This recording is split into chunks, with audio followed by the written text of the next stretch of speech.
नमस्कार, कसे आहात तुम्ही सगळे?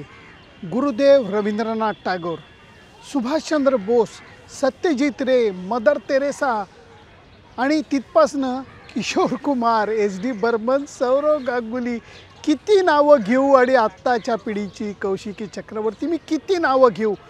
खरंच मला अक्षरशः भांबावून जायला होतं आहे. कारण हे कलकत्ता हे शहरच असं आहे की जिथं कलेला खेळाला पहिल्यापासून एक वेगळं स्थान आहे, एक वेगळं मान आहे. इथल्या लोकांमध्ये कला भरलेली असं म्हणलं तरी चुकीचं ठरणार नाही. या शहराचं माझं काहीतरी विचित्र नातं आहे. मला वाटतं 2001 साली मी पहिल्यांदा इथे आलेलो होतो आणि तेव्हाचं कारणसुद्धा फार मजेदार होतं. षटकारचा दिवाळी अंकाची कव्हर स्टोरी मला करायची होती सौरव गांगुलीवरती. आणि ती स्टोरीची गंमत अशी होती की तुम्ही प्रत्यक्ष खेळाडूशी बोलत नाही, त्याचे पालक आहेत, त्याचे कोच आहे, त्याचे मित्र आहेत, यांच्याशी तुम्ही बोलता. सौरवला जेव्हा मी भेटलो आणि सांगितलं की अरे बाबा अशी अशी स्टोरी माझ्या डोक्यात आहे, तो म्हटला अरे जा जा जरूर जा, कुठल्या दिवसात जाणार आहे? म्हटलं अशा अशा दिवसात. अरे बापरे, त्यावेळेला तर दुर्गापूजा चालू आहे, तू खूप एन्जॉय करशील, जा जा मी घरी बोलून ठेवतो. त्यावेळेला पुण्याहून निघून अक्षरशः 36-38 तासांचा प्रवास करून मी कलकत्त्याला ट्रेननी पोचलेलो होतो. आणि त्याच्यानंतर गंमत म्हणजे मला झिम्बाब्वे टूरवरती जायचं होतं, जी माझी पहिली टूर होती. सौरवनी सांगून ठेवलं होतं, त्यामुळे मला जास्त त्रास नाही झाला. बिहाला नावाचा जो भाग आहे कलकत्त्याचा, त्या भागामध्ये सौरव गांगुलीच्या कुटुंबाची काय म्हणतात त्याला, इस्टेट आहे, घर आहे. घर म्हणणंसुद्धा चुकीचं आहे, इस्टेटच म्हणणं बरोबर आहे. कारण तो काळ तर असा होता ज्यावेळेला चंडी गांगुली, जे सौरव गांगुलीचे वडील होते, त्यांनी म्हणजे घराच्या आवारामध्ये सौरव आणि स्नेहशीषच्या प्रॅक्टिससाठी चक्क एक छोटं नेट, एक पिच बनवलेलं होतं. आणि घर तर अफलातूनच होतं. त्यांनी माझं स्वागत केलं. नंतर त्याच्या आईवडिलांशी मी एकदम सविस्तर गप्पा मारल्या. स्नेहशीष गांगुलीसुद्धा होता. त्याच्या आईने मला खूप जुने जे फोटो होते ते सुद्धा दिले. आणि त्या दिवशी दसरा असल्यामुळे गांगुली कुटुंबियांबरोबर मला दसऱ्याची पूजा त्यांच्या घरामध्ये पंचधातूची ती दुर्गा माची मूर्ती आणि त्याची पूजा, या सगळ्या गोष्टी पारंपरिक पद्धतीच्या मला बघता आल्या. मी हरखून गेलेलो होतो. पूजा वगैरे झाली, जेवण झालं, माझं काम झालेलं होतं. आणि त्याच्यानंतर मी निघालो परत एकदा हावडा स्टेशनकडे. कारण मी कलकत्त्याहून दिल्लीला जाणाऱ्या राजधानी ट्रेनचं बुकिंग केलेलं होतं. माझं होतं वेटलिस्ट नंबर 1. मला वाटलं तर वेटलिस्ट नंबर 1 म्हणजे नक्कीच कन्फर्म होईल, काही प्रॉब्लेम नाही. स्टेशनवर गेलो आणि मला कळलं काहीही चान्स नाही आहे, अजिबात संधी नाही आहे वेटलिस्टचं हे कन्फर्म होण्याची. पर्याय काय होता? मला दिल्लीला तर पोचायचं होतं, कारण त्याच्यानंतर मला झिम्बाब्वे टूरला जायचं होतं. मी त्या ट्रेनमध्ये घुसलो. विचार करा, राजधानी एक्सप्रेसमध्ये मी घुसलो. थोड्या वेळाने टी सी आला. त्यांनी मला विचारलं, बाबा रे तुझं तिकीट कुठं आहे? मी तिकीट दाखवलं. तो म्हटला अरे हे तर वेटलिस्ट आहे, कन्फर्म नाही झालेलं, तू कसं काय चढलास? तर म्हटलं मला पर्याय नाही. तो म्हटला यू आर मॅड, तू पुढच्या हे मोगल सराय का कुठलं तरी एक स्टेशन येणार होतं का ते येणार होतं, तिथं तू उतरून जा. मला त्याने अक्षरशः मोगल सराय आल्यानंतर डब्यातनं बाहेर काढलं. मी या डब्यातनं खाली उतरलो, त्या डब्यातनं परत आत चढलो. तो परत टी सी आला. तो म्हटला आपको समजतो नाही क्या, हमने बोला आपको बाहर निकलने के लिए, आप क्यों आया है इधर? आणि नंतर धनबाद स्टेशनला तू उतर असा तो मला म्हणाला. आणि त्यांनी माझं काही ऐकून घेतलं नाही, कारण त्याला सगळी ती तिकीटं चेक करायची होती. धनबाद स्टेशनला त्यांनी मला परत बाहेर काढलं. मी परत पुढच्या डब्यातनं आत चढलो. मग मात्र तो माझ्यावरती भडकला. तो म्हटला आपको क्या बताऊँ मैं, कितना बड़ा गलती कर रहा है आप, क्योंकि राजधानी एक्सप्रेस में आपको विदाउट रिजर्वेशन आना बिल्कुल अलाउड नहीं है. मी अक्षरशः हादरून गेलो. आणि त्यावेळेला गंमत अशी झाली की त्यांनी मला विचारलं तू का आला आहेस? मी त्याला सांगितलं बाबा रे मी सौरव गांगुलीचा इंटरव्ह्यू करायला आलो होतो. तो म्हटला तू खोटं बोलतो आहेस. मी परत गेलो आणि त्यावेळेला त्याला फोटो दाखवले. मग मात्र एकदम तो बंगाली माणूस रसगुल्ल्यासारखा विरघळला.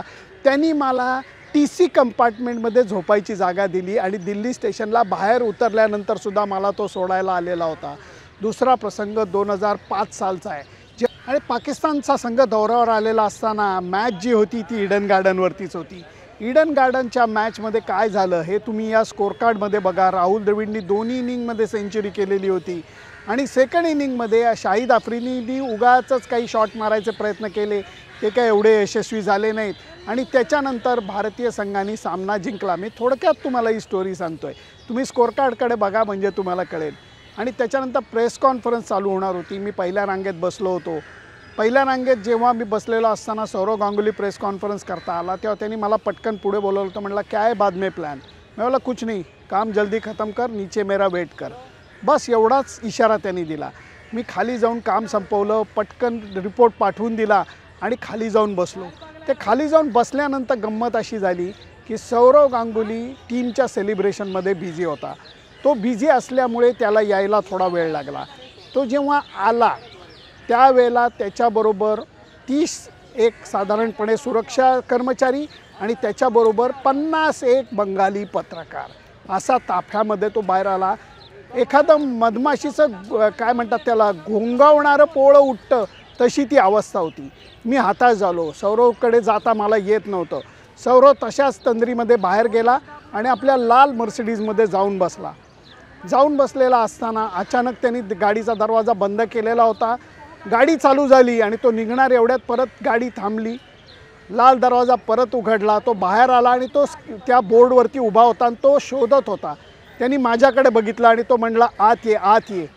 तेव्हा माझ्या बाजूला जे बंगाली पत्रकार होते सगळ्यांनाच वाटलं की सौरव गांगुली त्यांना बोलवतोय. सगळेजण पुढे सरसावले आणि त्यावेळेला सौरव गांगुली सांगितलं तुम्ही नाही, सुनंदनला आत पाठवा. आणि तो बाहेर आला गाडीच्या. त्यांनी मला गाडीमध्ये कोंबलं आणि त्याच्यानंतर आम्ही जायला लागलो. गाडीमध्ये त्यांनी मला पटकन सांगितलं सुनंदन पहिला फोन बंद कर. आणि मी बंद करायला लागत असतानाच माझ्या बायकोचा फोन आला. तो म्हणला इधर दे दो मैं बात करता हूँ. तो म्हणला भाभी कैसी हो आप. सुनंदन को मैं घर पे लेके जा रहा हूँ खाना खाने, बहुत दुबला हो गया है, मैं फ़ोन रखूँ. मंजिरी अक्षरशः हादरून गेलेली होती. आणि त्यावेळेला मी फोन बंद केला. सौरव गांगुलीच्या घरी जायचा योग येणार होता. मी एकदम वेळा झालो होतो कारण मागच्या वेळेला मी जेव्हा गेलो होतो तेव्हा सौरव गांगुली घरी नव्हता. यावेळेला तो असताना घरी जायचा योग येणार होता. जसं जसं बिहाला भाग आला तसं त्यांनी AC बंद करायला सांगितला, खिडक्या उघडायला सांगितल्या आणि त्याच्यानंतर त्याच्या सगळ्या ओळखीच्या लोकांना तो हात करत होता.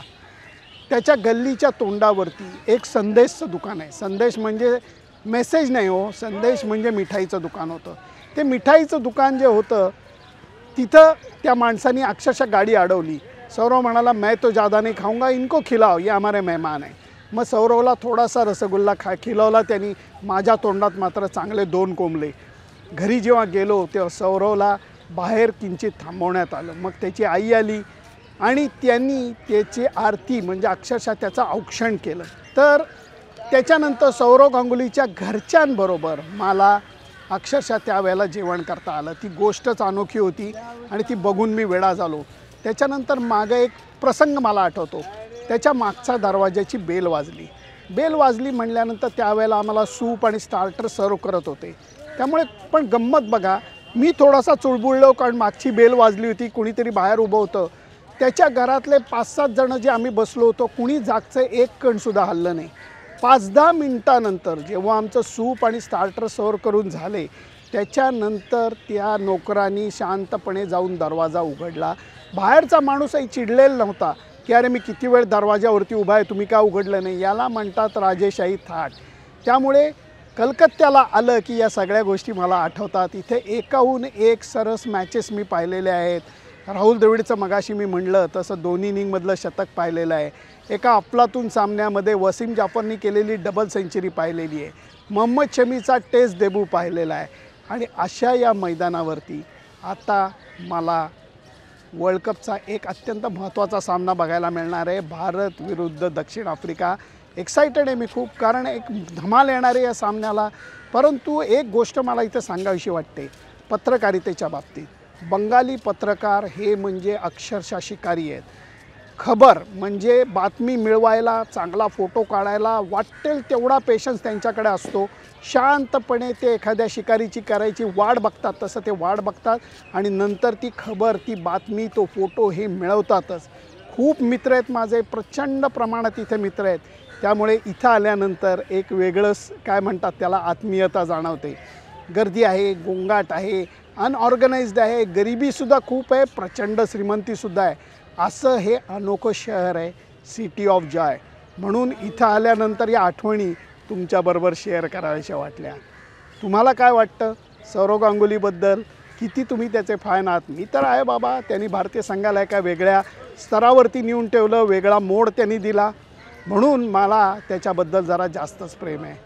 तुम्हाला आहे की नाही मला जरूर सांगा. फक्त त्याच्याकरता माझं फेसबुक पेज, माझं Instagram channel, YouTube channel subscribe करायला विसरू नका. Bye bye.